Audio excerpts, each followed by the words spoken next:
My student's name is Jesse. He's an 11-year-old male who's currently in the 5th grade. His health history is significant for ear infections, allergies, frequent nosebleeds, and attention deficit hyperactivity disorder, also known as ADHD. For his ADHD, his doctor has prescribed 10 milligrams of Focalin XR. He passed his hearing without any help, and his vision, he had to wear his glasses, but he passed. He was born after an uncomplicated pregnancy, and his mother reported that he met all his milestones at a slower rate than his peers did. Because of his delays, he was held back in kindergarten, and due to his deficit areas, he was referred for testing. Previously, he was given the Reynolds Intellectual Assessment Scale, the Wechsler Individual Achievement Test, the Kaufman Assessment Battery for Children 2, the Woodcock-Johnson Test of Achievement, 3rd edition. Based on testing results and his diagnosis of ADHD, the committee decided that Jesse meets the criteria of other health impairment.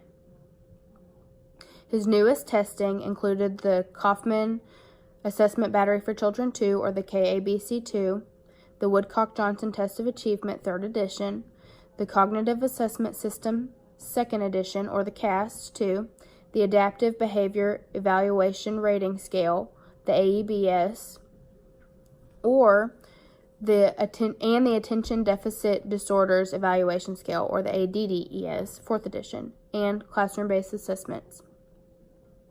Based on all of his testing, he's still qualified to be placed under the primary handicapping condition of OHI. Jesse is in a 1 to 15 self-contained room for science and social studies. He comes out every day for resource literacy and resource math. He also gets Orton-Gillingham Connection interventions 45 minutes 3 times a week. Based on the KTEA, he was extremely below average in reading and well below average in math. Though he was not average in any of the composite areas or sub-areas, math was his higher subject. In letter and word recognition, he was well below average at a less than 0.1%, and his reading comprehension was at a 0.4 percentile rank, which placed him in his reading composite at a less than 0.1%, which is extremely below average. For his math composite, in math concepts and application, he was well below average. Math computation, he was below average.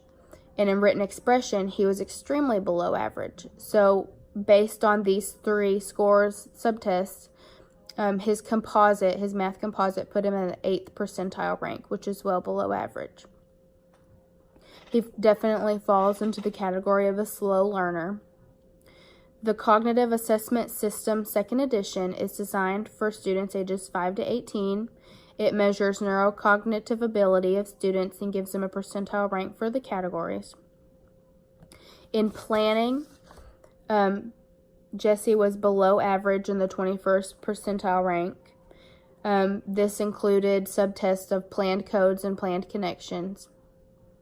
In the successive category, he was also well below average, with subtests including word series and sentence repetition and questions.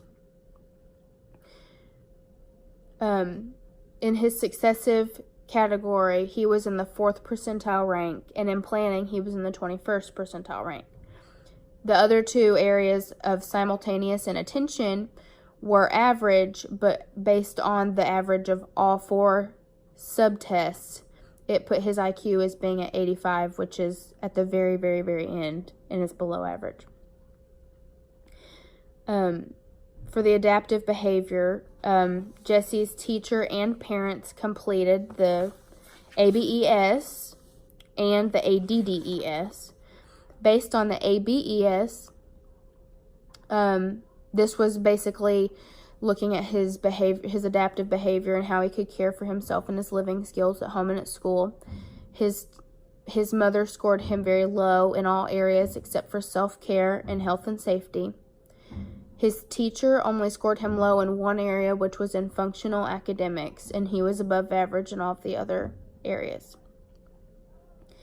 According to the ABES, his teacher rated him higher than his mother. It looks at his ability and daily living skills. Each of the 10 areas were assessed, and he was extremely below average in home living, self-direction, social and functional academics, according to his mother. It's drastically different from the teacher's findings, as she only put him well below average in functional academics. The ADDES is the Attention Deficit Disorders Evaluation Scale. And this is given to ages 4 to 12. It measures adaptive behavior in the home and school setting. So again, his mother and teacher filled it out. The inattentiveness was more of the issue, as he was below average by his teacher and his mother. They both saw it. However, in the hyperactive impulsive category, his mother rated him below average, but the teacher rated him average. So that is not an issue that they see much at school. Classroom-based assessments are assessments that each of the teachers fill out and talk about how Jesse is doing in their classroom. Does he come to class on time? Does he bring his materials? Is he off task? Does he blurt out? Does he have disruption?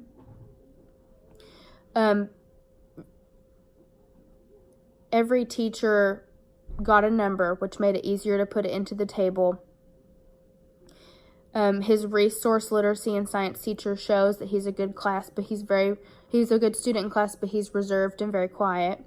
The same is said for his other teachers. He is not a discipline issue in any of his classes. He's just really shy. He, most of the time, is bringing his materials. He's listening, but he is oftentimes off task and distracted. According to my findings, his strengths include math calculation and social skills. Math calculation includes adding, subtracting, multiplying, and dividing. But if it's a word problem that's given to him, he's going to struggle because his reading comprehension is not really there. His weaknesses include reading comprehension, letter and word recognition, written expression, and math application.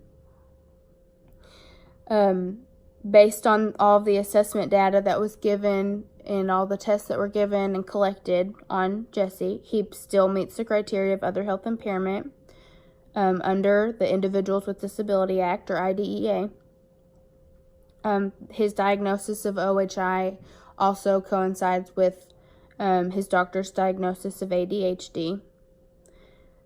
He has weaknesses in each of the areas, but according to the CAS-2, his IQ was in the average, very, very low average area at 85. Average IQs can range from 85 to 115, so he's definitely at the lower end.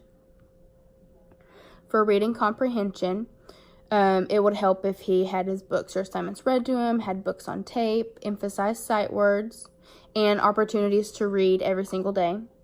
For letter and word identification, as you'll see in my